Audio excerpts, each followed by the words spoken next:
అంత ఒక heated atmosphere ఉంది, మొత్తం అంతా హీటెడ్గా నడుస్తుంది. సో ఈరోజు నేను మాట్లాడాలనుకునేది ఎవ్రీ టైం నేను నా ఒపీనియన్ అనేది నా ప్లాట్ఫామ్ ద్వారా ఈ ఫేస్బుక్ ద్వారా చెప్తూ ఉంటాను. ఈరోజు నేను మొత్తం అందరూ కూడా ఇంట్లో అన్ని సమస్యలు మానుకొని ఎక్కడ పోయినా ఒక 10 మంది డిస్కస్ చేస్తున్నారంటే అది డిస్కస్ చేస్తానేది ఒకటి ఉంది. ఈ దేశం అంతా కూడా డీలిమిటేషన్ దీనిలకు ఎక్కడికెక్కడ ఇది జరుగుతుంది. నేను దీంట్లో ఉన్న కొన్ని చెప్పాల్సిన పరిస్థితి.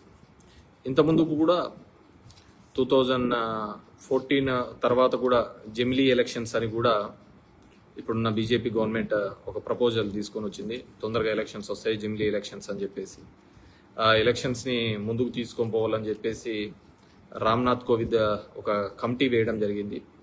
ఆ కమిటీ వేసిన తర్వాత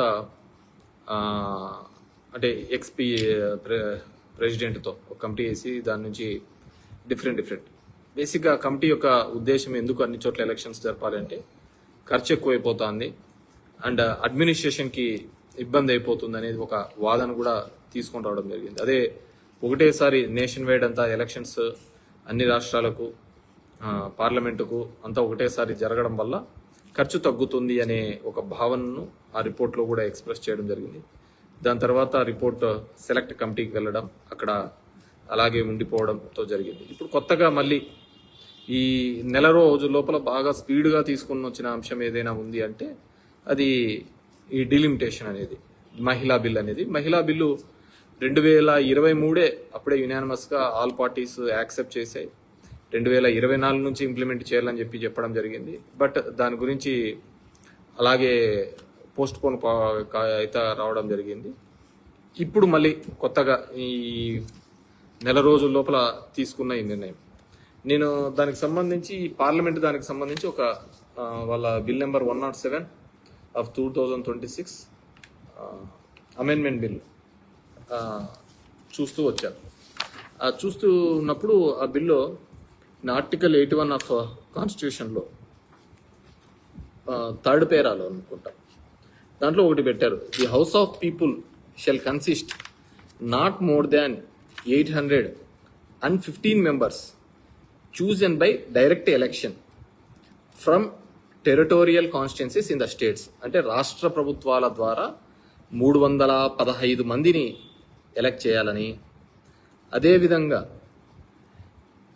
నెంబర్ బి పాయింట్ వచ్చి not more than 35 members to represent the union territories. అంటే కేంద్రపాలిత ప్రాంతాల నుంచి 35 మందిని సెలెక్ట్ చేసుకోవాలి అని. Chosen in such a manner as parliament May by law provide అని చెప్పేసి ఇవ్వడం జరిగింది. అంటే ఇంతకుముందు బోత్ కేంద్రపాలిత ప్రాంతము రాష్ట్రాల నుంచి 543 ఉంటే ఇప్పుడు దాన్ని 2గా డివైడ్ చేసి రాష్ట్రాల నుంచి 815, కేంద్రపాలిత ప్రాంతాల నుంచి 35తో మొత్తం 850కి చేయాలి ఈ నెంబరు అని చెప్పి ఒక దీన్ని తీసుకొని రావడం జరిగిందనమాట. సో కానీ నేను ఆ లెక్కలు చూస్తే, సింపుల్ మ్యాథమెటిక్స్ చూస్తే 543కి వీళ్ళు చెప్పే వాదన ఏంటంటే ప్రతి రాష్ట్రానికి కూడా, నేను ఇప్పుడు దాంట్లో కూడా చూస్తే ప్రతి రాష్ట్రానికి ఎక్కడా కానీ అన్యాయం జరగదు, సౌత్ ఇండియాకి అన్యాయం జరగదు, ప్రతి స్టేట్కి కూడా 50% పెంచుతా వస్తున్నాము కాబట్టి ఎటువంటి అన్యాయము జరగదు, దీంట్లో జనాభా నిష్పత్తి ప్రకారం కాదు అని చెప్పే పద్ధతిలో చెప్పారు. కానీ దీంట్లో అదే ఆర్టికల్లో చూసినది ఏంటంటే క్లాస్ బి, క్లాస్ 3లో అయితే class shall be submitted in the article అది ఎక్స్ప్రెషన్ ఆఫ్ ది పాపులేషన్ మీ బేసిస్ మీద దీని మీదనే కంటిన్యూ అవుతుంది అనే పద్ధతిలో ఉంది. కానీ వీళ్ళు ఓవరాల్గా చెప్పడం అయితే 50% పెంచుతా పోతున్నాం అన్ని స్టేట్లలో అనేది చెప్తున్న పరిస్థితి. కానీ ఆ విధంగా 50% పెంచుతూ పోతే 543కి 50% అంటే 272, టోటల్ చేస్తే 815 ప్లస్ 543, 543 ప్లస్ 272 చూస్తే 515 వస్తుంది. కానీ వీళ్ళు 850 చేస్తామంటున్నారు. ఈ 543 ఏంది కేంద్రపాలిత ప్రాంతాలు రాష్ట్రాలు రెండు కలిపిన నెంబర్. కానీ ఇప్పుడు కేంద్రపాలిత ప్రాంతాలకు 35, రాష్ట్రాలకు సంబంధించి 815 అని చేస్తున్నారు. సో ఈ 35 నెంబర్ని ఎక్కడ పెడుతున్నారు, ఇది ఎక్కడ దాచిపెడుతున్నారు, ఇది ఎక్కడ ఎవరికి పెంచుతున్నారు ఈ సీట్లు అనేది అర్థం కాని అంశము. ఇది ఎక్కడే కానీ బిల్లులో కానీ ఎక్కడా పెట్టట్లేదు. ఈ 35 సీట్లు అనేది ఇక్కడ అందరికీ కూడా అన్ని పార్టీలకు కూడా ఉన్న ఒక ఇబ్బంది, కన్ఫ్యూజన్ కూడా. ఈ 35 సీట్లు మీరు చెప్పిన దాని ప్రకారం 50 సీట్లు పెరుగుతా పోతే 815 మాత్రమే అవుతాయి. కానీ మీరు 850 అంటున్నారు. కాబట్టి ఈ 35 ఎక్కడ పెరుగుతాయి అని ప్రతి ఒక్కరికి ఉన్న అనుమానము. ఇది కూడా మీరు కూడా ఆలోచించుకోండి, దీంట్లో ఎక్కడ జరుగుతుంది. ఎందుకంటే ఇది క్యాస్ట్ సెన్సెస్, ఇప్పుడు సెన్సెస్ మొదలైంది. తెలంగాణ రాష్ట్రంలో మొదలైంది, ఆంధ్రప్రదేశ్ రాష్ట్రంలో కూడా మొదలు కావడం జరిగింది. ఈ సెన్సెస్ జరుగుతున్నప్పుడు ఈసారి 2 విధాలుగా జరుగుతుంది సెన్సెస్. ఒకటి, జనాభా లెక్కలు చేస్తున్నారు. మామూలు ప్రతి 10 సంవత్సరాలకు జరగాల్సినది 2021లో కరోనా రావడం వల్ల ఆ సెన్సెస్ ఆగిపోవడం జరిగింది. కాబట్టి 2021లో జరగాల్సిన సెన్సెస్ కరోనా వల్ల ఆగిపోయింది. 11 తర్వాత 21లో జరగాల్సినది సెన్సెస్ వల్ల ఆగిపోయింది. కాబట్టి ఇప్పుడు మళ్ళీ సెన్సెస్ మొదలు పెట్టడం జరిగింది. ఈసారి ప్రత్యేకత ఏంటి అంటే దీంట్లో జనగణనతో పాటు కులగణన కూడా జరుగుతున్నారు. అంటే ఏ క్యాస్ట్లో ఎన్నున్నాయి, బీసీలు ఎన్నున్నాయి, ఎస్సీలు ఎన్నున్నాయి, ఎస్టీలు ఎన్నున్నాయని ఫస్ట్ టైం ప్రతి ఇంటింటికి కూడా జరుగుతుంది. అది ఆల్రెడీ స్టార్ట్ అయింది. అది నాకు తెలిసి 2028 ఎండింగ్ కల్లా అయిపోతుంది.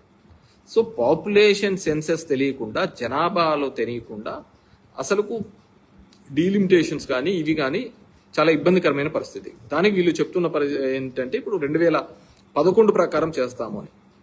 నీకు ఆల్రెడీ సెన్సెస్ స్టార్ట్ అయిన తర్వాత నువ్వు మళ్ళీ 2011కి ఎన్నికపోవాల్సిన అవసరం ఏముంటుంది? అసలు అంత త్వరగా అంత అర్జెంటుగా చేయాల్సిన అవసరం ఏంటది?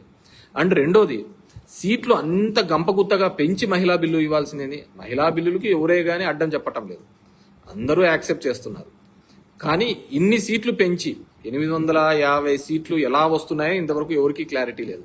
ఎందుకంటే నేను చెప్పిన విధంగా 543లో 50% పెంచితే 272 అవుతుంది. అది 815కే అవుతుంది. ఇంకా 35 సీట్లు ఎవరికి పోతాయో తెలియదు, ఎక్కడ పోతాయో తెలియదు.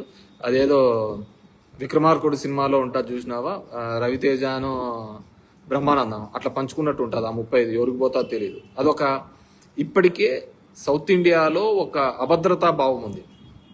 మా దగ్గర నుంచి ఈ రాష్ట్రాలలో నుంచి పన్నులన్నీ పైకి వెళ్తున్నాయి, కానీ మనకు వచ్చే డబ్బులు చాలా తక్కువగా ఉన్నాయని ఒక అభద్రత ఉంది. మొదటి నుంచి కూడా ఉత్తర భారతంలో ఉన్న వాళ్ళకు దక్షిణ భారతం మీద అంటే ఒక చులకన భావన అనే ఒక ఫీలింగ్ పొలిటికల్లో కాదు, మామూలుగా పోతున్న వాళ్ళకు కూడా ఉంది. ఇది నేను కాదు, ఎవరిని అడిగినా కానీ పొలిటికల్గా కావచ్చు, ఏదైనా కావచ్చు, దక్షిణ భారతం అంటే ఒక చులకనైన ఒక భావన. మనం చూస్తే ఆ రోజు 1971లో చూస్తే దగ్గర 24% ఉన్న పాపులేషన్ ఈరోజు 2011 ప్రకారం చూస్తే కేవలం 20%. అంటే ఈ ఎంపీ సీట్లు పెరిగితే కదా. సో అది కూడా ఇబ్బంది కలిగించే అంశం సౌత్ ఇండియాలో చూస్తే. అప్పటికి 24%, ఇప్పుడు పెరిగిన 50% పెరుగుతా వీళ్ళు పెంచిన దాని ప్రకారం చూస్తే గన ఖచ్చితంగా మన పర్సెంటేజ్ 20% అయిపోతుంది. అలాంటప్పుడు మన దక్షిణ భారతం ఏం మాట్లాడాలనే దాని మీద సేమ్ ఉండదు.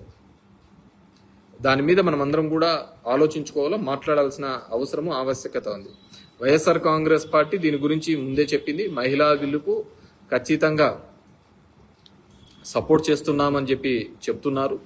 అదేవిధంగా దీని మీద క్లారిటీ ఉండాలి.